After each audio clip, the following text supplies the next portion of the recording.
तो कैसे कोई शख्स दुनिया के अलग अलग देशों में रह करके भारत के अंदर, राजस्थान के अंदर एक रंगदारी का यह नेटवर्क चला रहा है। कुछ लोग जेल के अंदर भी हैं, वहां से भी इसी तरीके से व्यापारी को धमकाकर पैसे ऐंठने का काम उनका जारी है। लेकिन सवाल ये कि आखिर इनकी हिम्मत कैसे होती है? क्यों नियम, कायदे, कानून इनसे इतर ये धमकियां देते हैं, व्यापारियों को परेशान करते हैं, आम लोगों को परेशान करते हैं, और इसका अंत कैसे होगा? हालांकि पुलिस लगातार ऐसे मामलों पर नजर बनाए हुए है और कोशिश कर रही है कि ऐसे जो अपराधी हैं उनके खिलाफ सख्ती के साथ कार्रवाई की जाए और जल्द से जल्द उनको पकड़ा जा सके। वहीं जोधपुर से इंसानियत को शर्मसार कर देने वाला एक मामला सामने आया, जहां एक पिता ने ही रिश्तों को तार तार कर दिया। कलयुगी पिता ने अपनी 2 नाबालिग बेटियों के साथ दुष्कर्म किया और एक बार नहीं बल्कि 12 सालों तक, लगातार 12 सालों तक यह सिलसिला चलता रहा। बेटियों ने हिम्मत जुटाकर पुलिस को इसकी जानकारी दी और इसके आधार पर बुधवार रात को यह मामला दर्ज किया गया। लेकिन कौन है आज का वो कलयुगी पिता जिसने अपनी बेटियों के साथ इतनी हैवानियत की, और इसके पीछे की कहानी क्या है, जरा आगे आपको दिखाते हैं।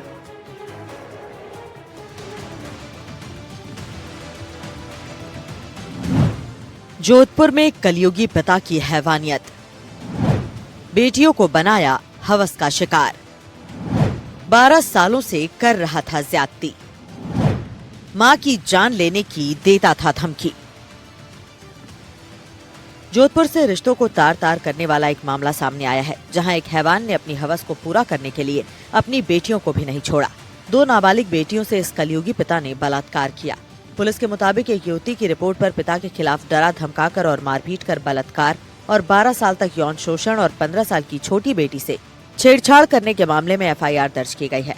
नागौरी गेट पुलिस थाना प्रभारी दिनेश कुमार ने बताया कि पीड़ित बेटियों ने थाने में लिखित शिकायत दर्ज कराई है।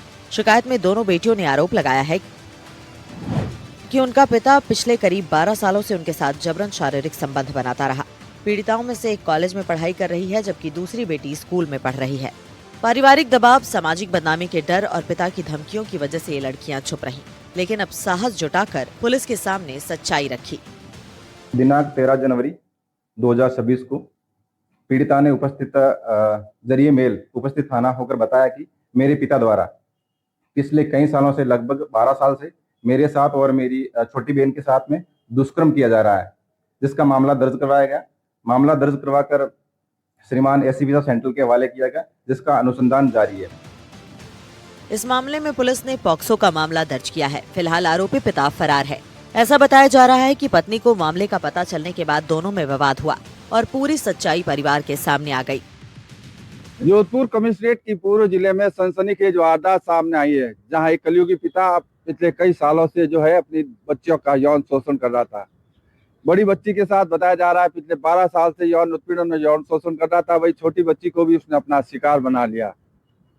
अपनी पीड़ा को देखते हुए बच्चियों ने हिम्मत जुटाई और जो है पुलिस थाने में जो है ईमेल के जरिए रिपोर्ट दर्ज करवाई, जिसमें पुलिस ने मामले की गंभीरता को समझा और मामले को पॉक्सो एक्ट में दर्ज कर जांच शुरू कर दी। वहीं इस पूरे मामले में पुलिस ने एफएसएल टीम को मौके से बुलाकर सबूत भी जुटाए, लेकिन घटना की जानकारी पिता को मिलने के साथ ही पिता फरार हो गया था। लेकिन पुलिस की स्पेशल टीम ने उनका पीछा कर और गुरुवार को उस आरोपी पिता को गिरफ्तार कर लिया। फिलहाल पुलिस कोर्ट में आरोपी पिता को पेश कर रिमांड मांगेगी और साथ ही साथ जो है इसमें गहन अनुसंधान कर दोषी पिता को सजा दिलाने का प्रयास करेगी। जोधपुर से एनडीटीवी के लिए अरुण हर्ष की रिपोर्ट। तो जैसे कि हमने आपको ये रिपोर्ट दिखाई, और इसमें सबसे महत्वपूर्ण बात यह कि पुलिस ने उस कलयुगी पिता तक पहुंचने की हर संभव कोशिश की और उसके बाद आखिरकार इसमें सफलता मिली और जो आरोपी है वो अब पुलिस की गिरफ्त में आ चुका है। तो कलयुगी पिता की हैवानियत की जो करतूत है वो सामने आई और पीड़िता जब इस मामले को लेकर के थाने में पहुंची और आप बीती जब बेटियों ने बताई तो सभी के पैरों तले जमीन खिसक गई। हैरान थे हर कोई सुन करके कि उन बच्चियों के पिता ने उनके साथ ये सब कुछ किया। लेकिन अब बेटियों ने साहस दिखाया, हिम्मत दिखाई और जाकर के पुलिस थाने में रिपोर्ट दर्ज कराई।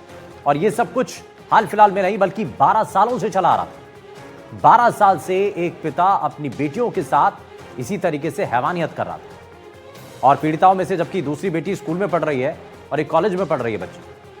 उन्होंने पारिवारिक दबाव और सामाजिक बदनामी के डर से कभी कुछ कहा नहीं, लेकिन पिता की बढ़ती करतूतों के चलते आखिरकार उनको मजबूरन थाने में जाकर के ये शिकायत देनी पड़ी। और जब पुलिस थाने में जाकर के रिपोर्ट दी गई तो वहां पर सभी हैरान।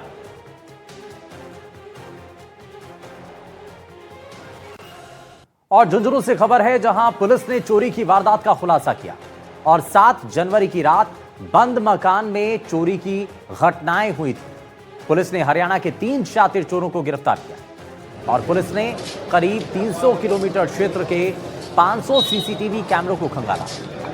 वहीं तकनीक का सहारा लेकर आरोपियों की पहचान की गई और मलसीसर पुलिस ने हरियाणा से चोरों को गिरफ्तार भी कर लिया।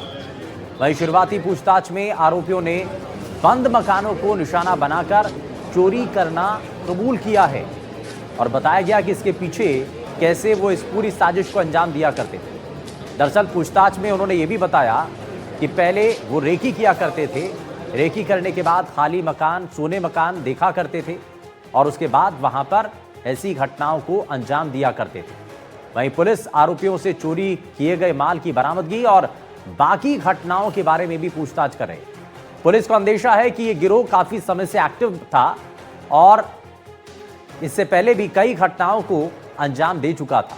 तो पूछताछ में और इससे पहले कितनी घटनाओं को अंजाम दे चुके थे, कहां पर चोरियां की गई थी, इन सब मामलों को लेकर के खुलासा होना भी बाकी है। वहीं आरोपियों से पूछताछ में नकबजनी की घटनाओं का भी खुलासा होने की उम्मीद है, लेकिन पुलिस इस मामले पर लगातार पूछताछ करे। उनके घर खतियाबाद में दबिश दी जाकर उनको दस्तयाब किए गए। इनके साथ 3 अन्य व्यक्ति जो पूछताछ में वारदात में इनके साथ होने पाए गए, जिनके नाम ये है अनिल उर्फ चिकना निवासी टोना,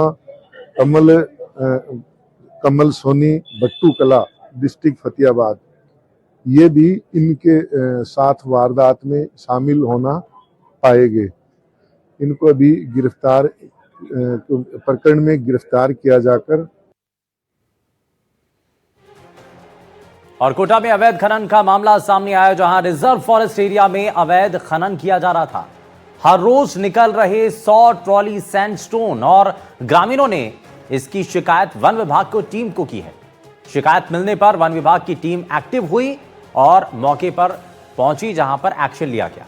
लेकिन रिजर्व फॉरेस्ट एरिया में जब अवैध खनन से जुड़ी ये जानकारी सामने आई तो उसके बाद हर किसी के मन में सवाल था कि आखिर यहां पर ऐसा करने की इजाजत किसने दी। लेकिन बाद में पता चला कि ये अवैध रूप से किया जा रहा खनन का मामला है और इसी को लेकर के टीम एक्शन लेती है। रिजर्व फॉरेस्ट एरिया में जाकर के पहुंचा जाता है और वहां पर देखा जाता है कि काफी मात्रा में वहां पर खनन किया जा रहा था। रोज वहां से कई ट्रॉलियां निकल रही थी जो कि खनन कर रही थी। अब इस मामले को लेकर के टीम कार्रवाई कर रही है। हालांकि इस मामले को लेकर शिकायतकर्ता सामने आए, उन्होंने कई बातों का खुलासा किया। उन चारों पॉइंट्स को मैंने जाके देखा और अपनी तरफ से मैंने रिपोर्ट बना के भेज दिया है और वहाँ पे खनन को पूरी तरह से